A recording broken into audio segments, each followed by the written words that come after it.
Today I have another story about Leo the Lop. This is called Tail 2. If you look at the word tail, that means like a little bunny tail, his little puffy tail.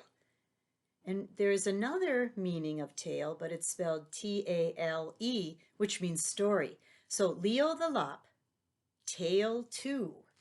This is written by Stephen Cosgrove and illustrated by Robin James.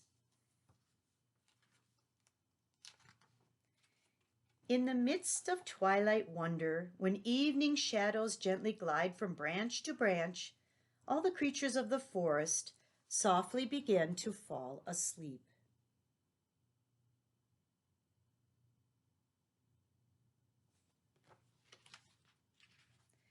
Squirrels dozed, warmly wrapped in their soft furry tails.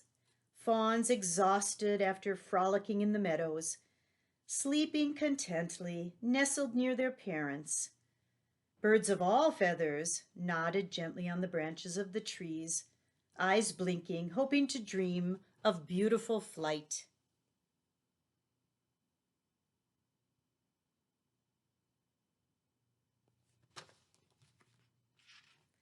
In a burrow beneath a twisted pine, fluffy bunnies of all sorts snored and sniffed quietly in their slumber. All of the rabbits, that is, except one lop-eared rabbit called Leo, who just couldn't fall asleep. He would twitch and he would pitch, trying desperately to fall asleep. But no matter how he tried, he couldn't forget one thing that was keeping him awake. He was a tiny, cute rabbit. "Why couldn't I have been born a tough tiger?" he muttered as he rolled over for the 100th time. "A bad bear, a mean muskrat, anything but an itty-bitty, fluffy bunny." Finally, with a sob, Leo rolled over and fell into a troubled sleep.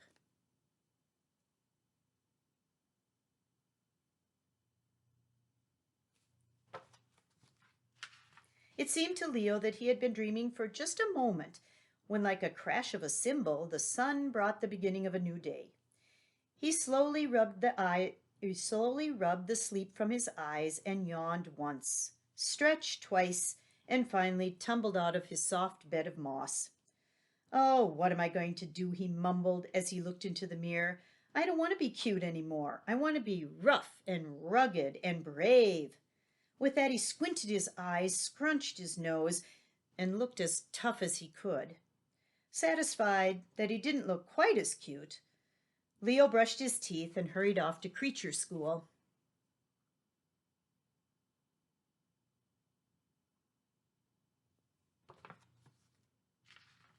Leo ran just as fast as his little legs would carry him through the twisted trail until he reached the clearing in the woods that served as a classroom. As usual, he was a little bit late. As he hurried to sit down, the squirrels giggled and the little birds twittered and all the creatures smiled because Leo was trying to look rough, tough, and mean. All the creatures were laughing except Old Gray Owl, who sat on the branch at the head of the class.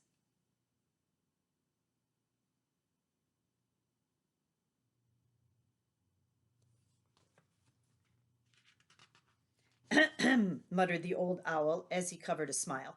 "Now that everyone is here, we will begin the lesson for today. I would like each of you to think of a word that best describes the way you look in the morning." All the creatures thought, and one by one they each stood and told the old owl the word that they had thought of. "We look feathery," chirped the birds. "I look brawny," rumbled the bear. And on they went, describing how they looked in a single word. They finally came to Leo. Leo took a deep breath. He looked carefully about him and then blurted out quickly, "I look brave."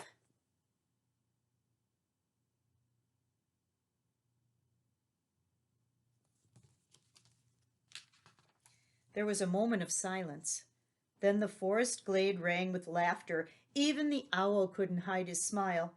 "I don't see anything funny about me being brave," cried a little hurt and angry Leo. "Very well, Leo," the old owl chuckled. "Perhaps fluffy or cute would have been a better description of the way you look." Leo wiped a furry tear as he shouted, I don't want to be fluffy or little anymore.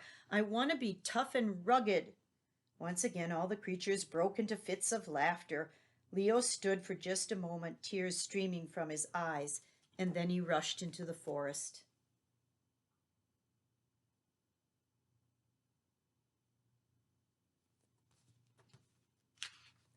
He wandered the forest for hours and hours. What do I have to do? He asked himself. Maybe if I shaved off all my fur, or lifted weights, or something. Leo gazed into the calm waters of the stream and made ugly, tough faces, but even these couldn't make him forget the words cute and fluffy. So he kept wandering farther and farther into the forest.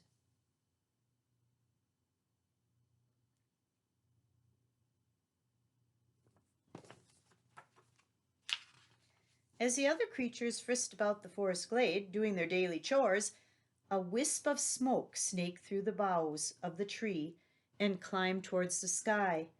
A brown squirrel sat on his haunches, sniffing in the afternoon air. I smell smoke, but it's probably just a campfire, he thought as he continued on his way. By dusk, though, the wisps of smoke had turned into billowing clouds.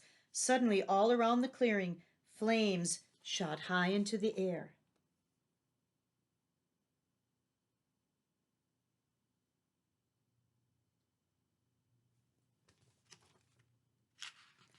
All of the creatures began running about, packing up their nest, dashing here and there in absolute pandemonium. Fire! Fire! They shouted. The old gray owl fluttered to the ground in the center of the glade and shouted, Now everyone, just slow down. Don't panic. The animals gathered around as the owl continued, We must all be as calm as possible or someone will get hurt. Now is everyone here? They all looked around and then somebody shouted, Yes, it looks like we're all here. All of us, that is, except that little rabbit, Leo. The owl thought for a moment and then said, We'll just have to hope he's outside the fire area. Now we must leave and move to safety. They all looked around the clearing, but the smoke was so thick that no one could see which way to go.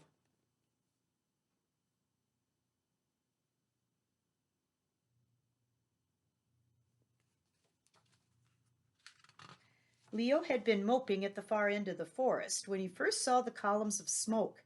Oh no, he said, that fire looks like it's burning right in the middle of the clearing where I live. He wondered for a moment about what he should do, and then he rushed off towards the fire. He ran and ran until he ran out of breath, and then he ran some more. Finally, he reached the edge of the smoke and flames, and that the enclosed clearing where he lived. To his dismay, he could find none of his friends. Oh dear, he thought, they must be trapped inside. Without a second thought for his own safety, he crouched really low to the ground and began to follow the path into the clearing through the gray, thick smoke.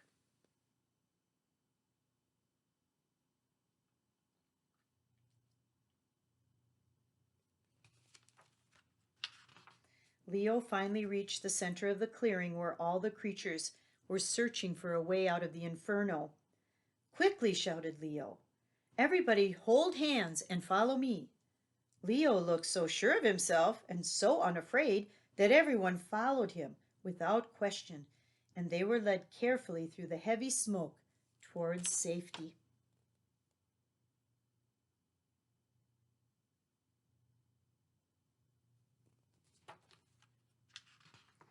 Finally, they reached the safety of the hill on the far side of the forest, away from the fire. All the animals gathered around Leo, cheering and shouting. Well, said the owl, I certainly was wrong about you and your chosen word, for today you were certainly brave. No, said Leo, blushing deeply. If it had not been for the fact that I was small, I never would have been low enough to the ground to see the trail to the clearing. I guess being cute and furry doesn't mean you can't be brave. With that, the other animals cheered Leo the brave and Leo the lion-hearted and continued their cheering far into the night.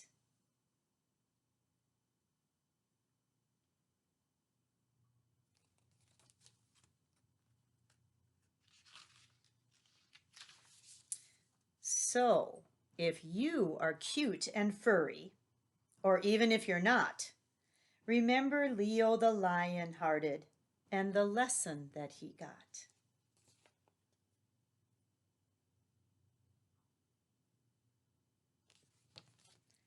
Good story about Leo and how brave he turned out to be. So remember, you can be little and brave.